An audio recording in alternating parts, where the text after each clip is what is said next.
Здравейте, приятели на Моден дневник!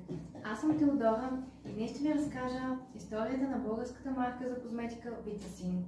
Марката е известна най-вече със своя крем, който помага при всякакви кожни проблеми.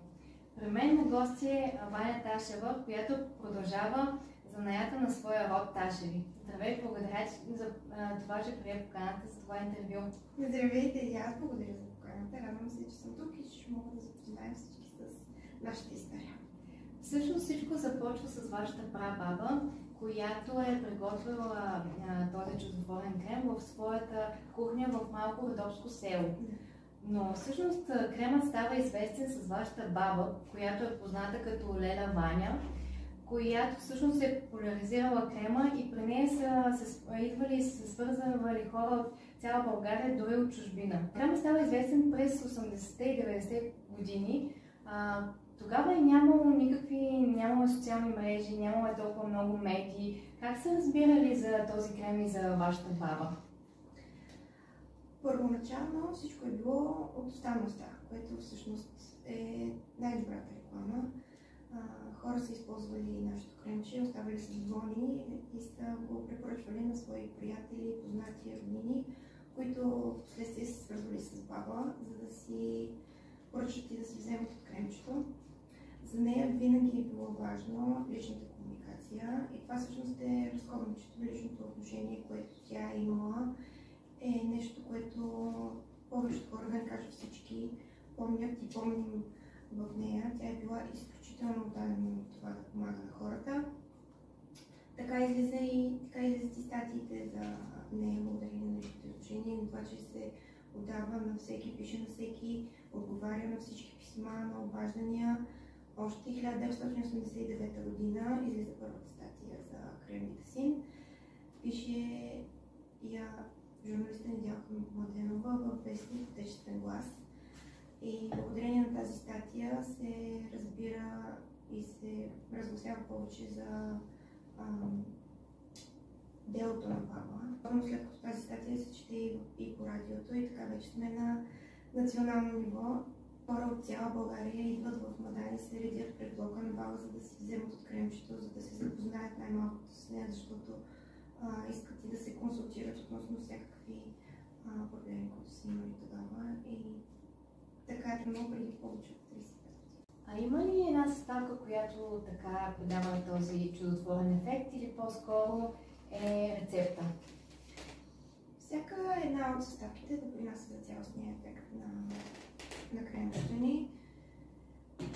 Рецептата, така каквато я използва още моята прабаба, е запазена и съхранена, непроменена вече 5 поколения, което за нас я прави перфектна. Може да е малко субективно това изказване, но всъщност потвърдихме това изказване чрез клинично и дерматологични тестове, които направихме, и резултатите от тези тестове потвърждават ефикасността на кремчето.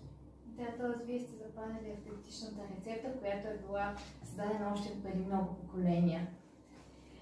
Искам да те попитам и за името Vitasin. Дали има някакво значение? Кой и кога е решил да се казва марката така, по този начин? След излизането на първата статия, преди повече от 35 години, журналистът Недялка Младенова, която пише статията, е на гости на баба, защото естествено, че станали приятелки след интервюто. Баба имаше силна притегателна сила и всички искаха да са и приятели, да са в окружението й. Вират се вкъщи баба, дядо и Нели и така решават, че кремчето заслужава да има име и стигат до окончателния вариант за Vitasin. Вита, защото нас е нов живот за хората, и Син, защото баба винаги е знаела, че кремчето ще продължи да се развива от баща ми, нейния син. И е успяла да вплете и нейните инициали Иванка Николова с последните 2 букви. Да, Vitasin. Доста има много интересно така значение за вашето семейство. Искам да покажем на нашите зрители всъщност кремчетата. Това е оригиналният автентичен крем с жълтата капачка, който е наистина стара семейна рецепта. А тук има един с розова капачка, който е с герaniево масло. Каква е разликата всъщност? Разликата е единствено в натурално етерично гераново масло в този с розовата капачка. Допреди няколко години единственият продукт, който произвеждахме, беше този с жълта капачка, класическата версия на Витасин, който е нашата емблема и запазена марка. Но поради изцяло натуралния си състав има специфичен аромат, който е леко може да бъде леко специфичен на някои хора и на някои гласове. И така решихме да създадем нова версия на крема, която да е обогатена с аромат, който задължително за нас беше да е натурален и естествен и да допринася към нашата идеология, т.е. да е с ценни качества и свойства и да допълва натуралния характер вече на доказания във времето класически крем Витасин. Свързах се с професионалист в сферата, парфюмерист в козметиката. С нея направихме редица опити и тестове, за да стигнем до окончателния вариант на кремчето, на новата версия на кремчето ни, т.е. да се допълни с натурално етерично гераново. Малко повече за другите продукти от вашето портфолио.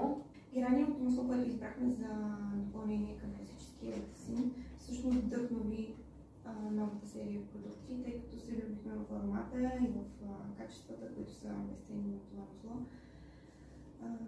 Избрахме да създадем нови продукти за нашата марка с това масло, шампуан, балсам, душ гел, сапун, течен сапун, всички са обогатени с гераново масло.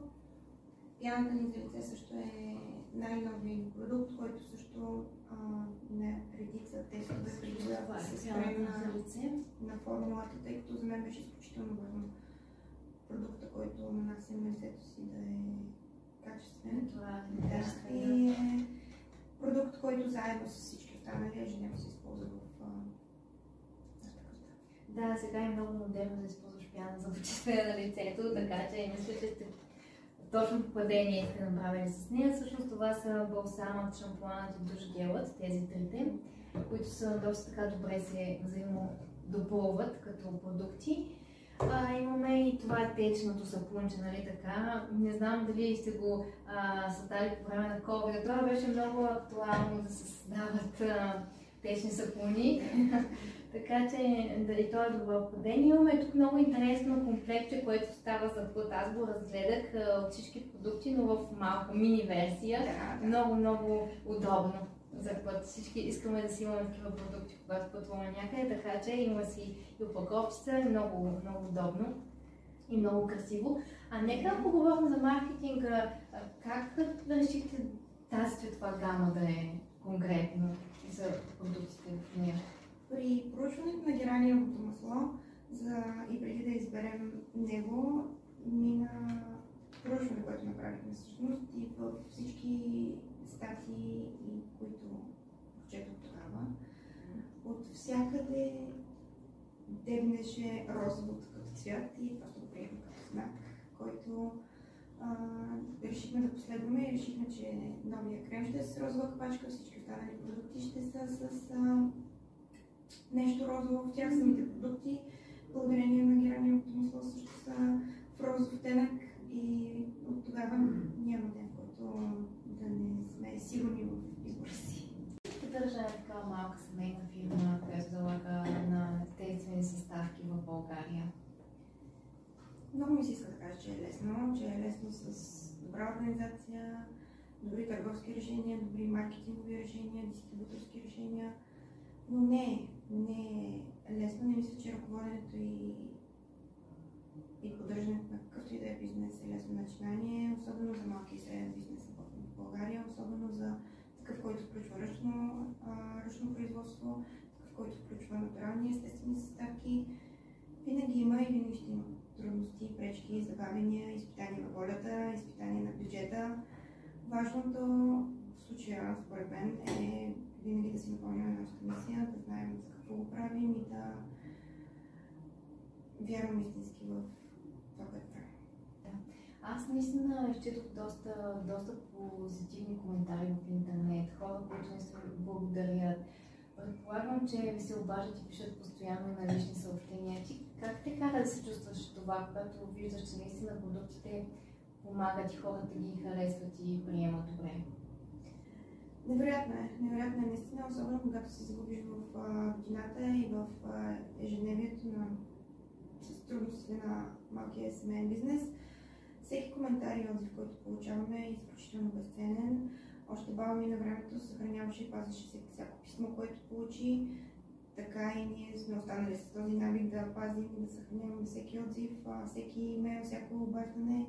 Наистина е безценно за нас тази обратна връзка. Толкова много истории имаме от цяла България, вече десетилетия събирани. Това всъщност е нашия стимул, това е нашата мотивация да продължаваме да даваме най-доброто и да се развиваме и да вярваме и да продължаваме в нашата мисия, такава каквато още прабаба ми е споделяла, и да помагаме на хората. Ами да, добрите думи всъщност топлят и вдъхновяват.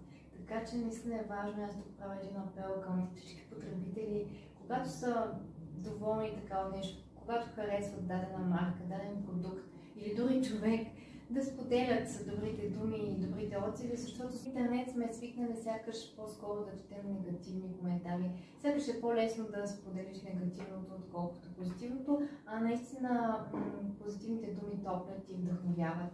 Благодаря ти, Ваня, че беше част от това интервю и за това, че прие поканата. Наистина вашата история беше много интересна и се надявам да бъде интересна и за зрителите. И аз благодаря за поканата и за възможността да разкажа нашата история и за нашата мисия.